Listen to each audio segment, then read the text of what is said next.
Hello tech community, welcome to P-TekLearn. In this video series, we will explore Amazon SQS, covering everything from the basics to advanced concepts, along with the hands-on exercises. Before starting the session, please subscribe to our channel if you haven't already.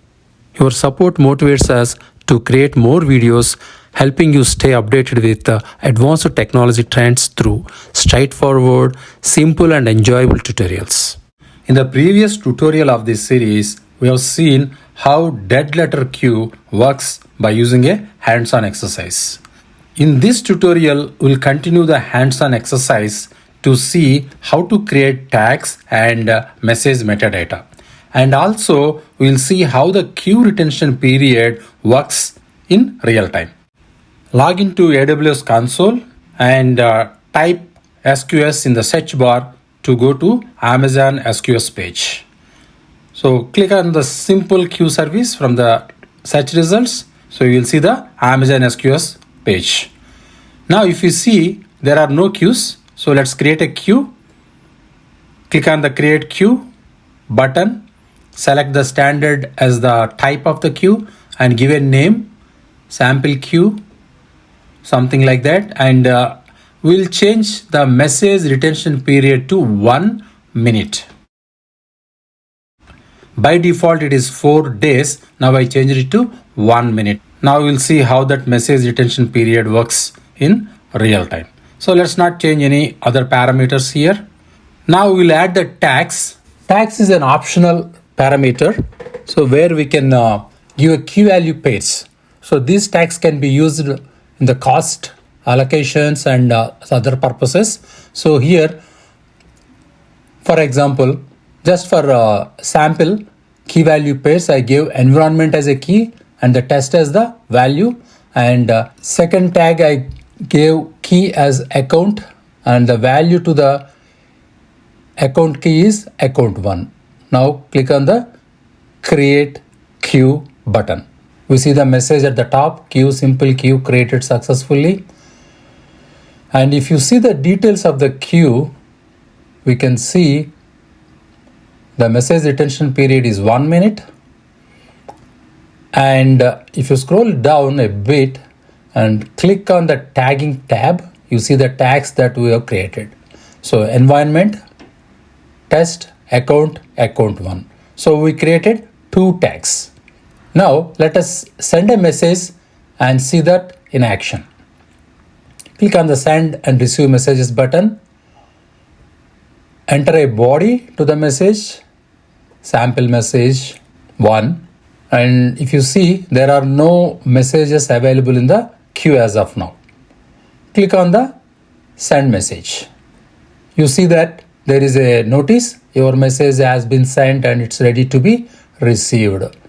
So as we know, we need to click on the poll for messages. So the consumer has to poll for the messages. So when I click on the poll for messages button, we see a message in the messages list. So just let's see what is there in the message. If you click on the message ID, we see the body, right, and the other details. So this is the message we sent. Now let's go back to the queues and see what will happen now. So there is one message in the simple queue, but the message retention period was set to 1 minute. So after 1 minute, the message will be automatically removed from the queue. So let me refresh the screen. Right. See, now you see that messages available is 0. So the message retention period, which was set to 1 minute, was expired. So the message is automatically deleted from the queue. So that is how message retention period works. Now let us see how to create message metadata. So go to our queue, simple queue, click on send and receive messages. Enter a body to the message, sample message 2, and below that message body text field, you can see the message attributes optional parameter. So metadata is created in the form of attributes. We can enter attributes in a format name, data type, custom data type, and the value. So here, for this demo purpose, I entered a value owner. Name is owner. I just leave the data type as string and give a value to this owner. Give a value to this owner attribute P-TekLearn and click on the button add new attribute to add one more attribute. So name of the attribute is consumer and the value of this attribute is world. So something like that. Right? So we added two attributes, meaning this message has two attributes as the part of its metadata. Now click on the send message. Okay, so your message has been sent and is ready to receive. We see one message available and click on the polling. Now we see that message in the list. Click on the message ID. Now we see the body sample message 2. And if you go to the attribute section, now we can see the metadata that we just added to this message. So consumer and owner. So that is how the metadata can be added to a message. And here in the details, you see that message attributes count is 2, right? These metadata attributes can be utilized by consumer for its processing.